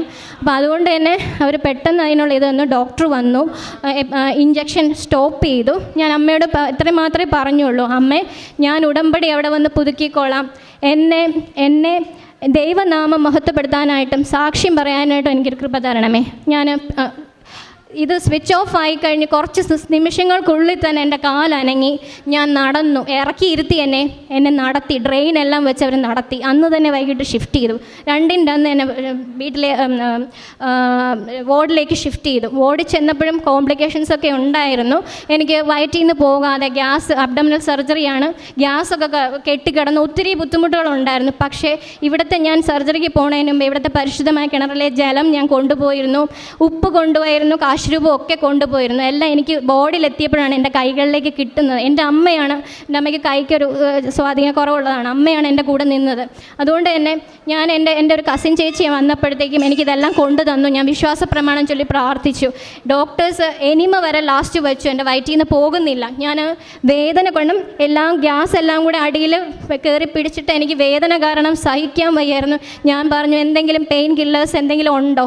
ഇല്ല, നിനക്ക് തരാവുന്ന മാക്സിമം പെയിൻ കില്ലർ ഞങ്ങൾ തന്നു കഴിഞ്ഞു. അപ്പം ഞാൻ പറഞ്ഞു, ഇല്ല, എനിക്ക് എൻ്റെ ദൈവത്തിൽ സമർപ്പിച്ചാൽ മതി. എനിക്ക് എൻ്റെ സഹനങ്ങളും ഞാൻ ദൈവത്തിന് സമർപ്പിക്കുന്നു. ഞാൻ അത് കഴിഞ്ഞ് ഞാൻ വിശ്വാസ പ്രമാണം ചൊല്ലി പരിശുദ്ധ ജലവും ഉപ്പും തൈലം എല്ലാം ഉപയോഗിച്ച് ഉടനെ തന്നെ എൻ്റെ വയറ്റിൽ നിന്ന് കുറേ ഗ്യാസ് അങ്ങ് പോയി. എനിക്ക് നല്ല റിലീഫായി. ഞാൻ പിന്നെ എൻ്റെ എല്ലാ പഴയതെല്ലാം ഞാൻ ചെയ്യാൻ തുടങ്ങി. അങ്ങനെ കുറച്ച് വിത്തിൻ ഒരു 2-3 ഡേയ്സിനുള്ളിൽ എന്നെ ഡിസ്ചാർജാക്കി വിടുകയും ചെയ്തു. ഞാൻ വീട്ടിൽ വന്നതിന് ശേഷം എനിക്ക് അറിയാനുള്ള സർജറി കഴിഞ്ഞു, പെയിൻ ഉണ്ട്, 2 കുഞ്ഞു മക്കളുണ്ട്, ഹസ്ബൻഡ് UK-ലാണ്. അപ്പം ഞാൻ ഈ എക്സാമിൻ്റെ ഇതിങ്ങനെ പൊയ്ക്കൊണ്ടിരിക്കുകയാണ്. അപ്പം ഞാൻ ഹോസ്പിറ്റലിലായിരിക്കുമ്പോൾ എനിക്ക് ഇൻ്റർവ്യൂ കോൾ വരികയാണ്. എനിക്ക് എങ്ങനെ അറ്റൻഡ് ചെയ്യണമെന്നൊന്നും അറിയില്ല ഞാൻ, പക്ഷേ എന്നാലും അറ്റൻഡ് ചെയ്തു. അമേരിക്കയിൽ നിന്ന് കോൾ വരികയാണ്. നമ്മൾ കട്ട് ചെയ്ത് കഴിഞ്ഞാൽ വീണ്ടും $, അടയ്ക്കേണ്ടി വരും. അതുകൊണ്ട് ഞാൻ അപ്പോൾ തന്നെ പറയുകയാണ്, ഡേറ്റ് എടുക്കാം, ഓക്കെ ആണോ? ഡേറ്റ് എടുക്കാൻ ഓക്കെ ആണെന്ന് ഞാൻ പറഞ്ഞു. ഞാൻ അമ്മയോട് ചോദിച്ചു, അമ്മ പറഞ്ഞു ഓക്കെയാണ്, നീ എടുത്തോ, 28-ാം തീയതിക്ക് മുമ്പ് നീ എടുക്ക്, എന്നിട്ട് നീ 28-ാം തീയതി ജപമാല റാലിക്ക് വാ എന്ന് പറഞ്ഞു. ഞാൻ അമ്മ പറഞ്ഞത് പ്രകാരം അമ്മയോട് ചോദിച്ചിട്ട്, ഈശോപ്പയോട് ചോദിച്ചിട്ട് ഞാൻ ഡേറ്റ് എടുത്തു. ഒക്ടോബർ 25, 2023 ഡേറ്റ് എടുത്തു. 28-ാം തീയതി ജപമാല റാലി, അതും അറ്റൻഡ് ചെയ്യാമെന്ന് എൻ്റെ മനസ്സിലുണ്ട്. ഞാൻ ഡിസ്ചാർജായി ഹോസ്പിറ്റലിൽ നിന്ന് വന്നു. എനിക്ക് പഠിക്കാനൊന്നും ഒരു അവസരവും ഇല്ല. കാരണം ഞാൻ ബിലീവ് ചെയ്യുന്നത് എന്താണെന്ന് വെച്ച് കഴിഞ്ഞാൽ, ഞാൻ വച്ചിട്ടുള്ള 2ാമത് ഉടമ്പടി എടുത്തിട്ടുള്ളപ്പോൾ ആദ്യത്തെ ഒരു നിയോഗമായി വച്ചിട്ടുള്ളത് എന്നെ കർത്താവിൻ്റെ സുവിശേഷത്തിൻ്റെ ഒരു ഉപകരണമാക്കി മാറ്റണമേ എന്നായിരുന്നു. അതുകൊണ്ട് തന്നെ ഞാൻ പ്രേക്ഷിത പ്രവർത്തനങ്ങളും കാരുണ്യ പ്രവർത്തനങ്ങളും ഉപവാസം അതുപോലുള്ള കാര്യങ്ങൾ, ബൈബിൾ വായന, ഇതെല്ലാം ഞാൻ നന്നായി തന്നെ ചെയ്യുമായിരുന്നു. അപ്പോൾ അതുകൊണ്ട് തന്നെ എനിക്ക് ദൈവത്തിന് വേണ്ടി പ്രവർത്തിക്കാനായിട്ടുള്ള സമയം മാത്രമേ ഉണ്ടായിരുന്നുള്ളൂ. അല്ലാതെ എനിക്ക് വേണ്ടി, കാരണം രാവിലെ കുഞ്ഞുമക്കളെ വിട്ട് കഴിഞ്ഞാൽ അവർ വന്നു കഴിഞ്ഞാൽ അവരുടെ കാര്യം എന്നെ നോക്കണം, സർജറി കഴിഞ്ഞെന്ന് പറഞ്ഞാലും അവരുടെ കാര്യങ്ങളൊക്കെ ചെയ്യണമായിരുന്നു. അങ്ങനെ എനിക്കൊരു സമയവും കിട്ടിയില്ല. എന്താണ് ആ ടെക്സ്റ്റ് പരീക്ഷയ്ക്ക് അത് വരണേന്ന് എനിക്കറിയില്ല. ആക്ച്വലി യുവോൾഡ് എന്നും പറഞ്ഞുകൊണ്ട് ഒരു ഇതുണ്ട്, അത് ഞാൻ സബ്സ്ക്രൈബ് ചെയ്ത് ഇട്ടിട്ടുണ്ടായിരുന്നു. പക്ഷേ അതിനകത്ത് എനിക്ക് കൂടിപ്പോയ ഒരു 10-20 ക്വസ്റ്റ്യൻ അത്രയൊക്കെ ഞാൻ ചെയ്തിട്ടുണ്ടാവുള്ളൂ. നഴ്സിംഗ് പഠിച്ചവർക്കറിയാം, ഈ NCLEX-RN USA exam most toughest ആയിട്ടുള്ള നഴ്സിംഗ് എക്സാമാണ്. അങ്ങനെയൊന്നും എഴുതിയാലൊന്നും ആർക്കും കിട്ടത്തില്ല. 1 വർഷമൊക്കെ ഇരുന്നാണ് എല്ലാവരും പഠിച്ചിട്ട് എഴുതുന്നത്. ഒരു വാക്ക് പോലും പഠിക്കാതെയാണ് ഞാൻ എക്സാം എഴുതിയത്. ഞാൻ എക്സാമിൻ്റെ തലയാഴ്ച, അതായത് 25-ാം തീയതി എക്സാം ആണെങ്കിൽ 22-ാം തീയതി ഞാനിവിടെ ഉടമ്പടി ധ്യാനത്തിൽ പങ്കെടുക്കുന്നു. ഞാൻ ഉടമ്പടി ധ്യാനത്തിൽ പങ്കെടുക്കുമ്പോൾ എല്ലാ പ്രാവശ്യവും അച്ഛൻ ഓരോരുത്തരുടെ രോഗത്തെ പറ്റിയൊക്കെ പറയുമ്പോൾ ഞാനും വിചാരിക്കും, ദൈവമേ എന്നെ എന്തെങ്കിലും ഒരു പ്രാവശ്യം പറയുമോ, എൻ്റെ കാര്യം ഇന്ന് എക്സാമിനെ ഒന്ന് പറ്റി പറയുമോ എന്ന് ഞാനിങ്ങനെ വിചാരിച്ചുകൊണ്ടിരിക്കുമ്പോൾ അച്ഛൻ എന്നെ പറ്റി ഒന്നും പറയുന്നില്ല. അപ്പം ഞാൻ എന്നിട്ട് എനിക്ക് വിഷമമൊന്നുമില്ല, ദൈവമേ അങ്ങയുടെ നാമം മഹത്വപ്പെടട്ടെ എന്ന് പറഞ്ഞു. പക്ഷേ ഉടമ്പടിയുടെ ലാസ്റ്റ് ആയപ്പോൾ അച്ഛൻ പറയുകയാണ്, ഒരു കൊച്ച് ഇവിടെ ഭയങ്കരമായിട്ട് വിഷമിച്ചിരിപ്പുണ്ട്, ആ കൊച്ചിൻ്റെ കാര്യം കർത്താവിനോട് അമ്മയോട് ഞാൻ പറഞ്ഞിട്ടുണ്ടെന്ന് പറഞ്ഞു. അത് എന്നെക്കുറിച്ചാണെന്ന് എനിക്ക് മനസ്സിലായി. ഞാൻ പൂർണ്ണമായി എന്നെപ്പറ്റി തന്നെയാണെന്ന് ഞാൻ വിശ്വസിച്ചു. അങ്ങനെ 23-ാം തീയതി, ഒക്ടോബർ 23-ാം തീയതി ഞാൻ ട്രെയിൻ കയറുകയാണ്. എൻ്റെ അച്ഛനും എൻ്റെ കസിനുമാണ് വരുന്നത്. 2 പേരും കൂടെയാണ് ഞാൻ ഇവിടെ വെച്ച് പ്രാർത്ഥിച്ചുകൊണ്ട് പോവുകയാണ്. അമ്മേ, ഞാൻ ഇവിടുന്ന് പത്രമൊക്കെ മേടിച്ചിരുന്നു, കന്നഡ പത്രമൊക്കെ മേടിച്ചിരുന്നു, ഇംഗ്ലീഷ് പത്രമൊക്കെ മേടിച്ചിരുന്നു. അമ്മേ, എനിക്ക് ലാൽബാഗ് അറിയില്ല, എവിടെയാണെന്നൊന്നും എനിക്കറിയില്ല, ഞാൻ സെർച്ച് ചെയ്തിട്ടൊന്നുമില്ല. അവിടെ ചെന്ന് ഞാൻ നോക്കും, എനിക്ക് ഒന്നും അറിയത്തില്ല. അപ്പം ഞാൻ ഇവിടുന്ന് പ്രാർത്ഥിച്ചുകൊണ്ട് പോകുന്ന ഞാൻ എവിടെയായിരുന്നാലും എൻ്റെ ഹോട്ടലിൻ്റെ അടുത്ത് എനിക്ക് പരിശുദ്ധ അമ്മയും കൂടെ ഉള്ള ഒരു പള്ളി എനിക്ക് പ്രാർത്ഥിക്കാനായിട്ട് തരണമേ എന്ന് പ്രാർത്ഥിച്ചു. അമ്മ എൻ്റെ വിളി കേട്ടു. ഞാൻ പിറ്റേ ദിവസം മോർണിംഗ് ആയപ്പോഴത്തേക്കും ബാംഗ്ലൂരിൽ എത്തുന്നു. ഞങ്ങൾ ടെസ്റ്റ് സെൻ്ററൊക്കെ പോയി കണ്ടുപിടിച്ചിട്ട് അതിൻ്റെ അടുത്ത് തന്നെ ഒരു ഹോട്ടൽ എടുക്കുകയാണ്. ഞാൻ ഹോട്ടലിൻ്റെ അടുത്ത് ഒന്നും കാണുന്നൊന്നുമില്ല. ഞാൻ ഹോട്ടലിലേക്ക് പോയപ്പോൾ അയാൾ ഹോട്ടലിലെ ആളാണെങ്കിൽ നല്ല റേറ്റ് കൂട്ടിയൊക്കെ പറഞ്ഞു. ഞാൻ അമ്മയെ പറഞ്ഞു എനിക്ക് അത്രയും ഞങ്ങൾക്ക് കൊടുക്കാനുള്ള ഇതില്ല എന്ന് പറഞ്ഞു. അപ്പോൾ പുള്ളിക്കാരൻ തന്നെ തിരിച്ചിങ്ങോട്ട് വന്ന് പറഞ്ഞു നിങ്ങൾ എത്ര രൂപയ്ക്ക് തന്നാൽ മതി, നിങ്ങൾ വന്നോളൂ എന്ന് പറഞ്ഞു. പരിശുദ്ധ അമ്മ അവിടെയും അനുഗ്രഹിച്ചു. അമ്മ ഈശോപ്പെ എന്നെ അവിടെ അനുഗ്രഹിച്ചു. ഞാൻ അങ്ങനെ ഹോട്ടലിലേക്ക് പോവാണ്. ഹോട്ടലിലേക്ക് പോകുമ്പോൾ ഞാൻ എന്നിട്ട് ഗൂഗിളിൽ സെർച്ച് ചെയ്ത് നോക്കുകയാണ് ഏത് പള്ളിയാണ് ഇതിൻ്റെ അടുത്തുള്ളത്. ഞാൻ നോക്കുമ്പോൾ ഇതിൻ്റെ തൊട്ടടുത്ത് ഇവിടെ ഹോട്ടലാണെങ്കിൽ റോഡ് ഇവിടെയാണ്, അപ്പുറത്ത് സെൻറ്റ് തെരേസാസ് ചർച്ച്. എനിക്ക് ഒത്തിരി സന്തോഷമായി. ഞാൻ ഫോട്ടോ എടുത്തു, മാപ്പ് എടുത്തു, എല്ലാം എടുത്ത് നോക്കി എന്തൊക്കെയാണ് അമ്മയുടെ ഇത്. അപ്പോൾ വേളാങ്കണ്ണി മാതാവിൻ്റെ ആ ഒരു ഇതാണ് അവിടെ വെച്ചിട്ടുള്ളത്. അതുപോലത്തെ ഇതാണ്. അമ്മ സാരിയൊക്കെ കൊടുത്ത് നല്ലൊരു ഇതാണ് വെച്ചിട്ട്. അമ്മയും തിരുകുമാരനും ഉണ്ണീശോയാണ് അവിടെ ഉള്ളത്. ഞാൻ അവിടെ വൈകുന്നേരം ആവും, അവിടുത്തെ ആൾക്കാർ വരുന്നതിന് മുമ്പേ തന്നെ ഞാൻ പള്ളിയിലെത്തി. ഞാൻ അവിടെ നിന്ന് ജപമാല എത്തിച്ചുകൊണ്ടിരുന്നു. വൈകുന്നേരം ആയപ്പോഴത്തേക്കും അവിടുത്തെ പള്ളിയിൽ ആൾക്കാർ വരാൻ തുടങ്ങി. അപ്പോഴേക്കും ഞാൻ അവർക്ക് പ്രാർത്ഥിച്ചിട്ട്, അവർക്കാണെങ്കിൽ കന്നഡ മാത്രമേ അറിയുള്ളൂ, ഇംഗ്ലീഷ് പോലും അറിയാത്ത പല ആൾക്കാരും ഉണ്ട്. ഞാൻ എന്നാലും ആക്ഷനൊക്കെ കാണിച്ച് ഇത് വായിച്ചു നോക്കൂ എന്ന് പറഞ്ഞ് പത്രമൊക്കെ കൊടുത്തു. അവരുടെ കൂടെ ഇരുന്ന് കന്നഡ ജപമാല ഞാൻ ദിവ്യരഹസ്യം, ദുഃഖത്തിൻ്റെ ദിവ്യരഹസ്യം ഞാൻ ദിവ്യരഹസ്യം പറഞ്ഞുകൊണ്ടിരിക്കുമായിരുന്നു. ചൊവ്വാഴ്ചയായിരുന്നു, ദുഃഖത്തിൻ്റെ ദിവ്യരഹസ്യമായിരുന്നു. ഞാൻ പറഞ്ഞുകൊണ്ടിരിക്കുകയായിരുന്നു. എനിക്ക് കന്നഡയിലുള്ളതും കൂടാൻ പറ്റി. അത് കഴിഞ്ഞപ്പോഴത്തേക്കും ഞാൻ അവിടെ നിന്ന് ഇറങ്ങി അവിടെയുള്ള ആൾക്കാരുമായിട്ടൊക്കെ സംസാരിച്ചു. അവർക്ക് അമ്മയെ പറ്റിയൊക്കെ പറഞ്ഞു കൊടുത്തു. അത് കഴിഞ്ഞിട്ട് ഞാൻ ഇറങ്ങി. ഞാൻ എക്സാം അത് കഴിഞ്ഞിട്ട് പിറ്റേ ദിവസമാണ് എൻ്റെ എക്സാം. ഞാൻ രാവിലെ എക്സാമിന് പോകണം. അന്നപ്പം ബുധനാഴ്ചയാണ്. അപ്പോൾ എനിക്ക് ഉപവാസമുണ്ട്. ഞാനപ്പം വിചാരിക്കണം എൻ്റെ വയറിന് ഇത്രയൊക്കെ പ്രോബ്ലം ഉള്ളതുകൊണ്ട് രാവിലെ ഒന്നും കഴിക്കണ്ടെന്ന് വിചാരിച്ചു. പക്ഷേ അമ്മ എനിക്കൊരു ഇത് തന്നു. കാരണം രാവിലെ ഞാൻ ഉച്ചയ്ക്ക് 1 മണിക്കാണ് എക്സാം. രാവിലെ ഞാൻ കഴിക്കാതെ കയറി കഴിഞ്ഞ് കഴിഞ്ഞാൽ പിന്നെ എനിക്ക് 7 മണി കഴിഞ്ഞിട്ടേ കഴിക്കാൻ കഴിയുള്ളൂ. അപ്പം ഞാൻ നല്ല ടയേർഡായി പോകുമായിരുന്നു. അതുകൊണ്ട് അമ്മ തന്നെ എനിക്ക് ഒരു ഹോട്ടൽ കണ്ടുപിടിച്ചു തന്നു. അത് മലയാളികളുടെ ഹോട്ടലായിരുന്നു. എനിക്ക് ആഹാരം കഴിച്ചു. ഞാൻ അത് കഴിഞ്ഞിട്ട് എക്സാമിന് പോവുകയാണ്. എക്സാമിന് 1 മണിക്കാണ് എൻ്റെ ട്രെയിൻ ബാക്കിലേക്ക് തിരിച്ചുള്ള ട്രെയിൻ ബുക്ക് ചെയ്തേക്കുന്നത്. 8:10 ട്രെയിൻ എടുക്കും. അപ്പോൾ എങ്ങനെ പോയാലും നിങ്ങൾക്കറിയാം ബാംഗ്ലൂർ ഒരു ഭയങ്കര ട്രാഫിക്കുള്ള സിറ്റിയാണ്. നമ്മൾ എത്താനായിട്ട് വഴുകും. 5 മണിക്കൂർ എക്സാം. 1 മണിക്ക് സ്റ്റാർട്ട് ചെയ്താലും ഞാൻ തീരത്തില്ല. 150 ക്വസ്റ്റ്യനാണ് NCLEX RN ക്വസ്റ്റ്യൻ വരുന്നത്. കമ്പ്യൂട്ടറാണ് ഡിസൈഡ് ചെയ്യുന്ന ഒരാൾ ജയിക്കണോ തോക്കണോ എന്നുള്ളത്. നമ്മൾ 150 അറ്റൻഡ് ചെയ്താലും നമ്മൾ ജയിക്കുമോ തോക്കുമോ എന്ന് അറിയത്തില്ല. നമ്മൾ 70 അറ്റൻഡ് ചെയ്താലും നമ്മൾ ജയിക്കുമോ തോക്കുമോ എന്ന് അറിയത്തില്ല. അപ്പോൾ എനിക്ക് പേടിയൊന്നും തോന്നിയില്ല. കാരണം എന്തെന്ന് വെച്ചാൽ ഞാൻ എക്സാമിന് പോണേൻ്റെ അന്ന് രാവിലെ ആ സെയിം പള്ളിയിൽ തന്നെ പോയി 7 മെഴുകുതിരി കത്തിച്ചു വെച്ച്. ഡിസംബർ 7 അമ്മ പ്രത്യക്ഷപ്പെട്ട ദിവസമാണ്. അപ്പം ഞാൻ 7 മെഴുകുതിരി കത്തിച്ചു വെച്ച് വിശ്വാസ പ്രമാണമൊക്കെ ചൊല്ലി. ഞാൻ കാശ് രൂപ എൻ്റെ കയ്യിലുണ്ട്, എൻ്റെ മാലയിലുണ്ട്, ജപമാല എൻ്റെ കയ്യിലുണ്ട്, ഈശോയുടെ ഒരു കുരിശ് രൂപം എൻ്റെ കയ്യിലുണ്ട്. അത് ബ്ലസ് ചെയ്ത് തന്നതാണ് എൻ്റെ സിസ്റ്റേഴ്സ്. അതെല്ലാം എൻ്റെ കയ്യിലുണ്ട്. ഞാൻ പ്രാർത്ഥിച്ചിട്ടാണ് പോകുന്നത്. അതുകൊണ്ട് എൻ്റെ പഠിച്ചില്ല എന്ന് പോലും എനിക്കൊരു ഇത് തോന്നിയില്ല. എനിക്ക് വിഷമമൊന്നുമില്ല. ഞാൻ പറഞ്ഞു ഈ എക്സാം ഫീസൊക്കെ ഭയങ്കര ഫീസാണ്. 2.5 ലക്ഷം രൂപയാണ് ഇതിൻ്റെ പ്രോസസ്സിങ്.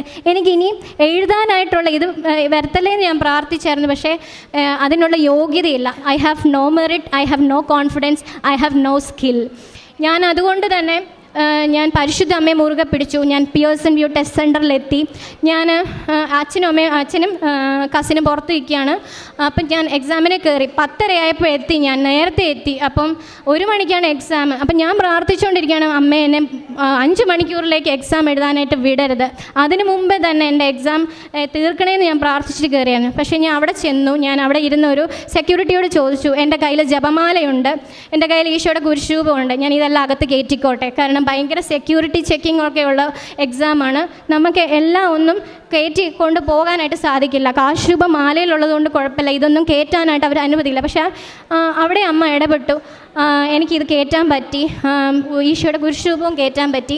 ഞാൻ അവിടെ ഇരുന്ന് പ്രാർത്ഥിച്ചുകൊണ്ടിരുന്ന ദൈവമേ എനിക്ക് ഒന്ന് നേരത്തെ എക്സാം എഴുതാൻ പറ്റിയിരുന്നെങ്കിൽ. കാരണം ഒന്നും അറിയത്തില്ല. എനിക്ക് എൻ്റെ അമ്മയും അപ്പായും മാത്രമേ പാസ്സാക്കുള്ളൂ എന്ന് എനിക്ക് 100% വിശ്വാസമുണ്ട്. അതിനുള്ള ഒത്തിരി ഇതും എനിക്ക് ഇവിടെ വന്നപ്പോൾ തന്നെ എനിക്ക് കിട്ടിയിട്ടും ഉണ്ടായിരുന്നു. അപ്പം ഞാൻ അങ്ങനെ എക്സാം എക്സാം അകത്തേക്ക് കയറണം. അപ്പം പറഞ്ഞു, അവിടെ അകത്തുനിന്ന് ഒരാൾ വന്ന് പറഞ്ഞു, നിങ്ങൾക്ക് എക്സാം എഴുതാം, ഇപ്പോൾ ഒരു കമ്പ്യൂട്ടർ ഫ്രീ ആയിട്ടുണ്ട്, നിങ്ങൾ കയറി വരിക, നിങ്ങളെ ചെക്കിംഗ് ഒക്കെ ചെയ്യണം. ഞാൻ കയറി ചെന്നു, ചെക്കിംഗ് ഒക്കെ കഴിഞ്ഞു, എന്നെ അകത്തേക്ക് കയറാൻ പറഞ്ഞു. ഞാൻ അകത്തേക്ക് കയറി ചെല്ലുന്നു. അപ്പോൾ എല്ലാവരും ഞാൻ മുമ്പ് സാക്ഷ്യങ്ങളിൽ കേട്ടിട്ടുണ്ട്, December 7 അപ്പോൾ 7 നമ്പർ കമ്പ്യൂട്ടർ കിട്ടിയ ഭയങ്കര ലക്കാണ് എന്ന് ഞാൻ വിചാരിച്ചു. ഞാൻ അമ്മയോട് ചോദിച്ചു, അമ്മ എനിക്ക് 7 നമ്പർ കമ്പ്യൂട്ടർ തരുമോ? അപ്പം ഞാൻ പുറത്ത് നിന്ന് എന്നെ ചെക്ക് ചെയ്തുകൊണ്ടിരിക്കുമ്പോൾ ഞാൻ കാണുകയാണ്, ഇങ്ങനെ കമ്പ്യൂട്ടർ സെൻറ്ററിലൊക്കെ പോലെയാണ് ഒരു ക്യാബിനുണ്ട്, ക്യാബിൻ റൂം, അത് റൂം നമ്പർ 1. അപ്പം ഞാൻ കാണുകയാണ് 7, ഓക്കെ 7 empty ആണ്, എന്നെ അവിടെ ഇരുത്തും അമ്മ എന്ന് വിചാരിച്ചു. പക്ഷേ എന്നെ അവിടെ ഇരുത്തിയില്ല. അയാൾ എന്നെ കൊണ്ടുപോയി ക്യാബിനകത്ത് ഇരുത്തി, 1-നകത്ത് ഇരുത്തി. പക്ഷേ എനിക്ക് വിഷമമൊന്നും തോന്നിയില്ല. ഞാൻ അപ്പം വിചാരിച്ച ഒരു കാര്യമാണ്, ഈ ഇരിക്കുന്ന മനുഷ്യരെ, ഈ ഇരിക്കുന്ന എക്സാം എഴുതിക്കൊണ്ടിരിക്കുന്ന എല്ലാവരേക്കാളും മുമ്പിൽ ഞാൻ ഇവിടെ നിന്ന് ഇറങ്ങിപ്പോവും. ഒന്നാമതായി തന്നെ ഞാൻ ഇവിടെ നിന്ന് ഇറങ്ങിപ്പോകുമെന്ന് വിചാരിച്ചു. എക്സാം സ്റ്റാർട്ട് ചെയ്യണം. നിങ്ങൾ ഓർക്കണം, എക്സാമിൻ്റെ മോഡൽ ക്വസ്റ്റ്യൻ എന്താണെന്ന് പോലും എനിക്കറിയില്ല. അതായത് ഈ എക്സാമിന് എന്തൊക്കെ മോഡൽ ക്വസ്റ്റ്യൻസ് വരും. നഴ്സിങ്ങിൽ പല പല വിഭാഗങ്ങളുണ്ട്, സൈക്യാട്രി, പീഡിയാട്രിക്സ്, ഗൈനക്കോളജി, അങ്ങനെ ഒത്തിരി, അഡ്മിനിസ്ട്രേഷൻ, റിസർച്ച്, ഒത്തിരി കാര്യങ്ങളുണ്ട്. 2011 പാസ് ഔട്ട് ആയതാണ് ഞാൻ. എനിക്കപ്പം ഞാൻ അന്ന് മുതൽ ഞാൻ ഇൻറ്റൻസീവ് കെയർ യൂണിറ്റാണ്. അപ്പം അഡൾട്ട് നഴ്സിംഗ് ആണ് എനിക്ക് കൂടുതലും എനിക്ക് വശമുള്ളത്. എനിക്ക് അതുപോലും ഡയറക്റ്റായിട്ടുള്ള ക്വസ്റ്റ്യൻ ഒന്നുമില്ലാത്തൊരു ഭയങ്കര ടഫായിട്ട് ഏപ്രിലിൽ എക്സാം പാറ്റേൺ തന്നെ മാറ്റി. അതുകൊണ്ട് എനിക്ക് അതിനെപ്പറ്റി യാതൊരു അറിവുമില്ല. അപ്പം ഞാൻ എന്നിട്ട് ക്വസ്റ്റ്യൻ നമ്പർ 1 തൊട്ട് തുടങ്ങുകയാണ്. സൈക്യാട്രിയിലെ ക്വസ്റ്റ്യൻ വന്നു. ഓരോരോ ക്വസ്റ്റ്യൻ വരുമ്പോഴും സൈക്യാട്രിയിലെ ക്വസ്റ്റ്യൻ തന്നെ വീണ്ടും വീണ്ടും ചോദിച്ചുകൊണ്ടപ്പോൾ എനിക്ക് തോന്നുന്നു സൈക്യാട്രിയിലെ ക്വസ്റ്റ്യൻ മൊത്തം ഞാൻ തെറ്റാണ് മാർക്ക് ചെയ്തത്. പക്ഷേ എന്നോട് മനസ്സിലിരുന്ന് ഞാൻ ആരോ പറയുന്നുണ്ട്, നീ ഈ മാർക്ക് ചെയ്തതല്ല ശരി, നീ ഇപ്പുറത്തോട്ട് മാർക്ക് ചെയ്യുക. അങ്ങനെ ഞാൻ ഓരോ ക്വസ്റ്റ്യനും മാർക്ക് ചെയ്തു. ഓരോ ക്വസ്റ്റ്യനും പരിശുദ്ധ അമ്മയുടെ മാധ്യസ്ഥല ഈശോപ്പയുടെ കരങ്ങളിലേക്ക്, സ്വർഗത്തിലെ ദൈവത്തിൻ്റെ കരങ്ങളിലേക്ക് ഞാൻ ക്വസ്റ്റ്യനും ആൻസറും സമർപ്പിച്ചു. ഇത് നിങ്ങൾ തന്നെ കറക്റ്റ് ചെയ്യണം, കമ്പ്യൂട്ടർ അല്ല കറക്റ്റ് ചെയ്യേണ്ടതെന്ന് പറഞ്ഞു. അങ്ങനെ കൊടുത്തു. എൻ്റെ കയ്യിൽ കാശ് രൂപമുണ്ട്, അതുപോലെ തന്നെ ജപമാലയുണ്ട്, കുരിശുരൂപമുണ്ട്. ഞാൻ ഓരോ ക്വസ്റ്റ്യനും വിശ്വാസ പ്രമാണം മൊത്തം ചൊല്ലി തീർക്കാനുള്ള സമയമില്ലാത്തതുകൊണ്ട് ഞാൻ വചനം പറഞ്ഞു. എൻ്റെ ഈശോ കർത്താവാണെന്ന് അതരം കൊണ്ട് ഏറ്റുപറയും, ദൈവം അവനെ മരിച്ചവരിൽ നിന്ന് ഉയർപ്പിച്ചു എന്ന് ഞാൻ ഹൃദയത്തിൽ വിശ്വസിക്കുകയും ചെയ്യുന്നു എന്ന് പറഞ്ഞ് ഞാൻ ഓരോ ക്വസ്റ്റ്യനും സമർപ്പിച്ചു. പിന്നെയും ഞാൻ വചനം പറഞ്ഞു, സൈന്യങ്ങളുടെ കർത്താവ്, വിജയം നൽകുന്ന യോദ്ധാവ് എൻ്റെ മധ്യയുണ്ട്, സെഫാനിയ 3:17. ഞാൻ ഇതെല്ലാം ആവർത്തിച്ച് പറഞ്ഞുകൊണ്ടിരിക്കുന്നു. അങ്ങനെ ഞാൻ ഓരോ ക്വസ്റ്റ്യനും സമർപ്പിച്ചു. സാധാരണ ഒരു 70-80 ക്വസ്റ്റ്യൻസ് ആണ് ഇപ്പോഴത്തെ പുതിയ പാറ്റേൺ അനുസരിച്ച്. എനിക്കതും അറിയില്ല. 80 ക്വസ്റ്റ്യൻസ് ആണ് കഴിയുമ്പോൾ കമ്പ്യൂട്ടർ ഓഫായി കഴിഞ്ഞ് കഴിഞ്ഞാൽ കഴിഞ്ഞു എന്നുള്ളതാണെന്നൊക്കെയാണ് അറിയുന്നത്. എൻ്റെ 80 കഴിഞ്ഞ് 81 ക്വസ്റ്റ്യൻ വന്നു, 82, 83, 84. ഇടയ്ക്ക് ബ്രേക്ക് ചോദിച്ചു, ഞാൻ കട്ട് ചെയ്തു. കാരണം നേരത്തെ പോകണമെന്നുള്ള ഒരു ഇതുകൊണ്ട് ഞാൻ ബ്രേക്കെല്ലാം കട്ട് ചെയ്തു. അമ്മയോട് പറഞ്ഞു, അമ്മ എനിക്ക് ക്ഷീണം തോന്നുന്നു, എനിക്ക് 90 ക്വസ്റ്റ്യൻ 90 ക്വസ്റ്റ്യനിൽ കൂടുതൽ എനിക്ക് തരല്ലേ അമ്മേ. 85ാമത്തെ ക്വസ്റ്റ്യനിലാണ് ഞാനത് പറയുന്നത്. 85ാമത്തെ ക്വസ്റ്റ്യനിൽ ഞാൻ പറഞ്ഞു, എനിക്കറിയാം എൻ്റെ അമ്മ എൻ്റെ ഇടതുവശത്ത് എൻ്റെ കൈ പിടിച്ചിട്ടുണ്ട്, എൻ്റെ അപ്പ എൻ്റെ വലത് ഈശോപ്പയുടെ വലത് കരം എൻ്റെ കൈകൾ പിടിച്ചിട്ടുണ്ട്. അതുകൊണ്ട് എനിക്കറിയാം അമ്മ എവിടെയുണ്ട്, എനിക്കറിയാം അപ്പ എവിടെയുണ്ട്. എൻ്റെ ക്വസ്റ്റ്യൻ എന്നെ 85 കൂടുതൽ എന്നെ എഴുതാൻ അനുവദിക്കരുതേ എന്ന് ഞാൻ പ്രാർത്ഥിച്ചുകൊണ്ടിരുന്നു. 85 കഴിഞ്ഞ് ഞാൻ 90-നകത്തെങ്കിലും നിൽക്കണേന്ന് പ്രാർത്ഥിച്ചുകൊണ്ടിരിക്കുകയും എൻ്റെ കമ്പ്യൂട്ടർ ഷട്ട് ഡൗൺ ആയി. അയ്യോ, അപ്പോൾ എനിക്ക് പേടിയായി. അയ്യോ, എന്ത് ചെയ്യും, എനിക്കറിയത്തില്ല കമ്പ്യൂട്ടർ ഷട്ട് ഡൗൺ ചെയ്താൽ എന്താണ് പ്രോസസ്സെന്ന് കൂടി എനിക്കറിയത്തില്ല. കുറച്ചുകൂടെ കഴിഞ്ഞ് സ്ക്രീനിൽ എഴുതി കാണിക്കുകയാണ്, your exam NCLEX-RN is completed. അപ്പോഴേ എനിക്കറിയാമായിരുന്നു ഞാൻ പാസ്സായി. അമ്മ എന്നെ പാസ്സാക്കി. കാരണം അമ്മ എൻ്റെ അടുത്തുണ്ടായിരുന്നു. ഞാൻ 90-നകത്ത് നിൽക്കണമെന്ന് പറഞ്ഞതേ ഉള്ളൂ. പക്ഷേ ഞാൻ പറഞ്ഞു നാക്കെടുത്തോടനെ എൻ്റെ കമ്പ്യൂട്ടർ ഷട്ട് ഡൗൺ ആവുകയാണ്. അപ്പം ഞാൻ പുറത്തേക്ക് ഇറങ്ങി. ഞാൻ അച്ഛനും അമ്മ കസിനെയൊക്കെ വിളിച്ചു, അച്ഛൻ ഞാൻ പാസ്സായി. അതെങ്ങനെ നീ പാസ്സായി? അല്ല, എൻ്റെ അമ്മ എൻ്റെ കൂടെ ഉണ്ടായിരുന്നു, എൻ്റെ അപ്പ എൻ്റെ കൂടെ ഉണ്ടായിരുന്നു, ഞാൻ പാസ്സായി. എനിക്കറിയാം ഞാൻ പാസ്സായി. അത് എൻ്റെ കഴിവ് കൊണ്ടല്ല, എൻ്റെ 1% പോലും മെറിറ്റില്ല, 0-ലും താഴെ മെറിറ്റിലാണ് ഞാൻ. ഒരു മെറിറ്റും ഇല്ല, എനിക്ക് കോൺഫിഡൻസും ഇല്ല. പക്ഷേ ദൈവം എൻ്റെ കൂടെയുണ്ട്, ദൈവത്തിൻ്റെ നാമം ഞാൻ മഹത്വപ്പെടുത്തുമെന്ന് പറഞ്ഞു. അത് കഴിഞ്ഞ് ഞാൻ തിരിച്ച് നാട്ടിലേക്ക് വരുന്നു. ജപമാല റാലിയാണ്. അപ്പോൾ അതിനിടയ്ക്ക് കുറച്ച് കാര്യം പറഞ്ഞോട്ടെ. അപ്പം ഞാൻ എൻ്റെ ഹെൽത്ത് ഇഷ്യൂസൊക്കെ ആയിട്ട് ഇങ്ങനെ പോവുകയാണ്. അപ്പോഴേക്കും ഞാൻ എക്സാം എഴുതാൻ പോണതിൻ്റെ അന്ന് എൻ്റെ മാനേജറിൻ്റെ മെയിൽ വരികയാണ്, നിനക്കിങ്ങനെ ഡ്യൂട്ടി ഇട്ടിട്ടുണ്ട് ഈ മാസം അവസാനം. ഹെർണിയ റിപ്പയർ മേജർ സർജറി കഴിഞ്ഞാൽ ഞാനാണ്. അതുകൊണ്ട് എനിക്ക് ആരോഗ്യം പൂർണ്ണമായി റീകവർ ആയില്ല. ഹെവി ഡ്യൂട്ടിയാണ് ICUവിൽ. അപ്പം എൻ്റെ ഹസ്ബൻഡ് പറഞ്ഞു നീ വരണ്ട തിരിച്ച്. അപ്പം ഞാൻ പറഞ്ഞു ഞാൻ വന്നില്ലെങ്കിൽ അനുപേട്ടൻ്റെ ഹസ്ബൻഡിൻ്റെ ജോലിയും പോകുമെന്ന് പറഞ്ഞു. അപ്പോൾ അനുപേട്ടൻ പറഞ്ഞു സാരമില്ല. അപ്പം ഞാനും പറഞ്ഞു സാരമില്ല, നമ്മൾ ഉടമ്പടി എടുത്തിട്ടില്ലേ, നമ്മൾ പിന്നെ ആരെ പേടിക്കണം, ഒരു നേരത്തെ ആഹാരത്തിനുള്ള വക ദൈവം നമുക്ക് തരും എന്ന് ഞാൻ ഉറച്ചു വിശ്വസിച്ചു. അങ്ങനെ ഞാൻ റെസിഗ്നേഷൻ കൊടുക്കുകയാണ്. പോണതിന് മുമ്പേ അവർ അക്സെപ്റ്റ് ചെയ്തു. റെസിഗ്നേഷൻ കൊടുക്കുമ്പോഴും ഞാൻ പ്രാർത്ഥിച്ചിട്ടാണ് കൊടുക്കുന്നത്. അമ്മയുടെ മാധ്യസ്ഥയിൽ ഈശോയുടെ കരങ്ങളിലേക്ക് ഏൽപ്പിച്ചു. ഞാൻ ലൈറ്റ് ക്യാൻഡിൽ പ്രെയർ റിക്വസ്റ്റ് ഇട്ടു. കാരണം റെസിഗ്നേഷൻ കൊടുക്കുമ്പോൾ എനിക്കറിയില്ല, എനിക്ക് ഒക്ടോബർ 23 വരെയുള്ള എക്സ്പീരിയൻസ് ഞാൻ വീട്ടിലിരുന്നുകൊണ്ട് എനിക്ക് എക്സ്പീരിയൻസ് സർട്ടിഫിക്കറ്റ് അയച്ചു തരുമെന്നൊന്നും എനിക്ക് അറിയില്ലായിരുന്നു. ഞാൻ റെസിഗ്നേഷൻ കൊടുത്തു. ഞാൻ പ്രാർത്ഥിച്ചു അവർ തിരിച്ചെതിർപ്പൊന്നും പറയാതെ അക്സെപ്റ്റ് ചെയ്യണേന്ന്. എൻ്റെ അവസ്ഥ അവർ മനസ്സിലാക്കി, അവർ അക്സെപ്റ്റ് ചെയ്തു. അപ്പം അങ്ങനെയാണ് ഞാൻ പോകുന്നത്. അപ്പം ഞാൻ തിരിച്ച് നാട്ടിലെ എക്സാമൊക്കെ കഴിഞ്ഞിട്ട് വരുമ്പോൾ ഞാൻ അമ്മയോട് പ്രാർത്ഥിക്കുകയാണ്, അമ്മേ എൻ്റെ ഹസ്ബൻഡിന് എനിക്ക് ഒരു 6 മാസത്തോളമായി ഞങ്ങളിങ്ങനെ ചോദിക്കുന്നു. എൻ്റെ ഹെൽത്ത് പ്രോബ്ലംസ് ഉള്ളത് കൊണ്ട് തന്നെ ഹസ്ബൻഡിൻ്റെ വിസ വർക്ക് വിസ ആക്കാൻ പറ്റുമെന്ന് അവർ തരില്ല എന്ന് എന്നെ മാനേജേഴ്സ് പറഞ്ഞുകൊണ്ടിരിക്കുകയായിരുന്നു. പക്ഷേ ഞാനിവിടെ ലൈറ്റ് ക്യാൻഡിൽ പ്രെയർ റിക്വസ്റ്റ് ഇട്ട് പ്രാർത്ഥിച്ചായിരുന്നു എൻ്റെ ഹസ്ബൻഡിന് വർക്ക് വിസ കൊടുക്കണമെന്ന്. ഹസ്ബൻഡും പ്രാർത്ഥിക്കുമായിരുന്നു. ഞങ്ങൾ ഹിന്ദുസാണ്. പക്ഷേ ഹസ്ബൻഡിൻ്റെ കയ്യിൽ ജപമാലയുണ്ട്. ഹസ്ബൻഡിന് ഞാൻ വിശ്വാസ പ്രമാണമൊക്കെ അയച്ചു കൊടുത്തിട്ടുണ്ട്. ഹസ്ബൻഡ് പ്രാർത്ഥിക്കുമായിരുന്നു. അങ്ങനെ ഹസ്ബൻഡ് ഞാൻ 28-ാം തീയതി ജപമാല റാലിക്ക് വരുന്നതിന് മുമ്പേ എൻ്റെ ഹസ്ബൻഡിൻ്റെ COS വരണമെന്ന് പ്രാർത്ഥിച്ചു. അതിന് 2 ദിവസം മുമ്പേ ഹസ്ബൻഡ് എന്നോട് പറയുകയാണ്, മാനേജർ പറഞ്ഞു HR ചോദിക്കാൻ. ഞാൻ പറഞ്ഞു പരിശുദ്ധ അമ്മ പറഞ്ഞതാണ്, മാനേജർ അല്ല. HR ചോദിക്കൂ എന്ന് പറഞ്ഞു. HR ചോദിച്ചപ്പോൾ അവർ ഓക്കെയാണ് വിസ തരാൻ. അപ്പോൾ ഓക്കെ ശരി. അപ്പോൾ COS വിത്തിൻ 2 days എനിക്ക് എൻ്റെ ഹസ്ബൻഡിന് COS വന്നു. ഞാൻ ജപമാല റാലിക്ക് പോകാൻ വൈകുന്നേരം ഇറങ്ങുന്നതിന് മുമ്പ് എനിക്ക് COS എൻ്റെ ഹസ്ബൻഡ് എനിക്ക് സെൻഡ് ചെയ്ത് തരികയാണ്. പരിശുദ്ധ അമ്മയ്ക്കും തിരുകുമാരനും കോടാനുകൂടി നന്ദി അതിന്. എന്നിട്ട് COS കണ്ടു, സന്തോഷത്തിലാണ് ഇറങ്ങുന്നത്. ഞാൻ ജപമാല റാലിക്ക് പോയി വന്നു. ഞാൻ പറഞ്ഞു ഞാൻ സർജറി കഴിഞ്ഞാണ് ഇവിടെ വരുന്നത്. ഞാൻ റെയിൽവേ സ്റ്റേഷനിൽ വരുമ്പോൾ ഉള്ള ഒരു ചെറിയ അനുഭവം പറയട്ടെ. ഞാൻ അവിടെ റെയിൽവേ സ്റ്റേഷനിൽ എത്തുമ്പോഴത്തേക്കും ഓട്ടോയൊന്നും ഉണ്ടായിരുന്നില്ല. അങ്ങനെ എനിക്ക് കിട്ടിയ അനുഗ്രഹത്തിനെല്ലാം ഞാൻ ദൈവത്തിനോട് നന്ദി പറയുന്നു. എൻ്റെ ഹസ്ബൻഡ് രണ്ടാമത്തെ ഒരു നിയോഗം, ഹസ്ബൻഡിൻ്റെ IELTS ആണ് ഞാൻ വച്ചിരുന്നത്. ഹസ്ബൻഡിന് IELTS എഴുതാതെ തന്നെ COSും വിസയും എല്ലാം കിട്ടി. പരിശുദ്ധ അമ്മയ്ക്കും തിരുകുമാരനും കോടാനുകൂടി നന്ദി പറയുന്നു. ഞാൻ ചെയ്ത പ്രാർത്ഥനയും കാരുണ്യ പ്രവൃത്തികളും പറയാം. ഞാൻ എല്ലാ ദിവസവും 2-2:30 മണിയാകുമ്പോഴത്തേക്ക് എഴുന്നേക്കും. ഞാൻ മോർണിംഗ് പ്രത്യക്ഷീകരണ പ്രാർത്ഥന ചൊല്ലും. ബൈബിൾ 1 മണിക്കൂർ വായിക്കുമായിരുന്നു. ബൈബിൾ 1 മണിക്കൂർ വായിക്കുമായിരുന്നു. അത് കഴിഞ്ഞിട്ട് ഞാൻ സാക്ഷ്യം കേൾക്കുമായിരുന്നു. അത് കഴിഞ്ഞ് പിള്ളേരുടെ കാര്യമെല്ലാം കഴിഞ്ഞിട്ട് ഞാൻ പ്രേക്ഷിത പ്രവർത്തനം ചെയ്യാൻ വേണ്ടി പോകുമായിരുന്നു.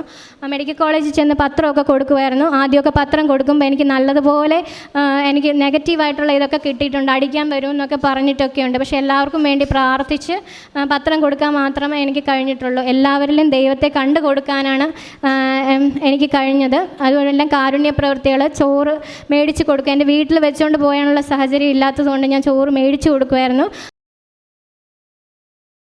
മാത്രമല്ല അവിടെ ഇരിക്കുന്നവരോട് എന്താ വേണ്ടിയെന്ന്, ചോറല്ലാതെ വേറെ എന്താ വേണ്ടിയെന്നൊക്കെ മേടിച്ച് ഞാൻ എല്ലാം വിശ്വാസ പ്രമാണം ചൊല്ലി പ്രാർത്ഥിച്ചാണ് കൊടുത്തുകൊണ്ടിരുന്നത്. പത്രം കൊടുക്കുമ്പോഴും വചനം എഴുതി പ്രത്യക്ഷീകരണ പ്രാർത്ഥന ഫോട്ടോസ്റ്റാറ്റ് എടുത്ത് വെച്ച് ദൈവത്തിൻ്റെ നാമം മഹത്വപ്പെടുത്തിക്കൊണ്ടായിരുന്നു ഞാൻ കൊടുത്തുകൊണ്ടിരുന്നത്. 10-11 കെട്ട് മലയാളം പത്രമൊക്കെ ഞാൻ ഇവിടെ നിന്ന് വാങ്ങിച്ചുകൊണ്ട് പോയിട്ടുണ്ട്. പിന്നെ അല്ലാതെ കുറച്ച് ഇംഗ്ലീഷും തമിഴും എല്ലാം മേടിച്ച് വെച്ചിട്ടുണ്ട്. കാരണം ഇപ്പം കൊടുക്കാൻ പോകുമ്പം മലയാളം അറിഞ്ഞൂടാത്ത ആൾക്കാർ തമിഴ് മാത്രം അറിയാമെന്നുണ്ടെങ്കിൽ അവർക്ക് അങ്ങനെ കൊടുക്കുമായിരുന്നു. പിന്നെ ഉപവാസം എടുക്കുമായിരുന്നു. വെനസ്ഡേ സാറ്റർഡേ ഉപവാസം എടുക്കുമായിരുന്നു. പിന്നെ അതുപോലെ തന്നെ ക്ലോത്ത് ഡൊണേറ്റ് ചെയ്യുമായിരുന്നു. പിന്നെ അല്ലാതെ ക്യാഷായിട്ടും സഹായങ്ങളൊക്കെ ചെയ്യുമായിരുന്നു. എൻ്റെ മുമ്പിൽ ആര് വിഷമമായിട്ട് വന്നാലും ദൈവത്തെ മുൻനിർത്തി ദൈവത്തെ കണ്ടുകൊണ്ട് സഹായം ചെയ്യുവാനുള്ള കൃപ എനിക്ക് ലഭിച്ചു. എനിക്ക് കുറച്ച് ദേഷ്യത്തിൻ്റെ കാര്യം, കുറച്ചൊരു ദേഷ്യം, കുഞ്ഞ് ദേഷ്യമുണ്ട്. അത് പിള്ളേർ ഭയങ്കരമായിട്ട് ഇതാവുമ്പോഴും മാത്രമേ ഉള്ളൂ, അല്ലാതെ ദേഷ്യമൊന്നും എനിക്ക് വരാറേ ഇല്ല. എല്ലാവരോടും സ്നേഹത്തിൽ മാത്രമേ പെരുമാറുള്ളൂ. ജപമാല പ്രാർത്ഥിക്കും, വൈകുന്നേരം ആകുമ്പോൾ ജപമാല എത്തിക്കും. എല്ലാ ദിവസവും അവൻ്റെ ഡേയുടെ അനുസരിച്ച് ഉള്ള ദിവ്യരഹസ്യം ഞാൻ ചൊല്ലിയാണ് എല്ലാവർക്കും വേണ്ടി, ഇവിടുത്തെ അച്ഛനും എല്ലാവർക്കും വേണ്ടിയിട്ട് പ്രാർത്ഥിച്ച്, ലോകസമാധാനത്തിനും എല്ലാം വേണ്ടി പ്രാർത്ഥിച്ചാണ് ഞാൻ ജപമാല എത്തിച്ചുകൊണ്ടിരുന്നത്. എനിക്ക് ഇത്രയും എൻ്റെ 3 നിയോഗങ്ങളാണ്. എൻ്റെ ഹസ്ബൻഡിൻ്റെ 3ാമത്തെ നിയോഗം IELTS പാസ്സാവുക എന്നായിരുന്നു. പക്ഷേ എൻ്റെ ഹസ്ബൻഡിന് IELTS ഇല്ലാതെ തന്നെ അമ്മ വിസ അടിച്ചു കൊടുത്തു. അപ്പോൾ അതുകൊണ്ട് IELTS ഇനി ആവശ്യമില്ല. അതും അമ്മയുടെ ഇടപെടൽ. പെർമനൻറ്റ് വിസ, COS വിസയും BRP കാർഡ് ഇന്നലെ എൻ്റെ ഹസ്ബൻഡിനെ റിസീവ് ചെയ്തു. എൻ്റെ അമ്മ, എൻ്റെ പരിശുദ്ധ അമ്മ കൃപാസനം പ്രസാദപര മാതാവ് ഈശോയുടെ കരങ്ങളിലൂടെ എനിക്ക് വാങ്ങിച്ചു തന്ന ഇത്രയും, ഇതൊന്നും അല്ല, ഒത്തിരി ഉണ്ട്, പറയാൻ സമയമില്ലാത്തത് കൊണ്ട് മാത്രം ഞാൻ ചുരുക്കുകയാണ്. എനിക്ക് തന്ന എല്ലാ അനുഗ്രഹങ്ങൾക്കും കൃപകൾക്കും എന്നെ നിത്യത്തിലേക്ക് അടുപ്പിച്ച എല്ലാ ദൈവ അനുഭവങ്ങൾക്കും ദൈവത്തിനോട് ഞാൻ നന്ദി പറയുന്നു. ദൈവമേ നന്ദി, ദൈവമേ സ്തുതി.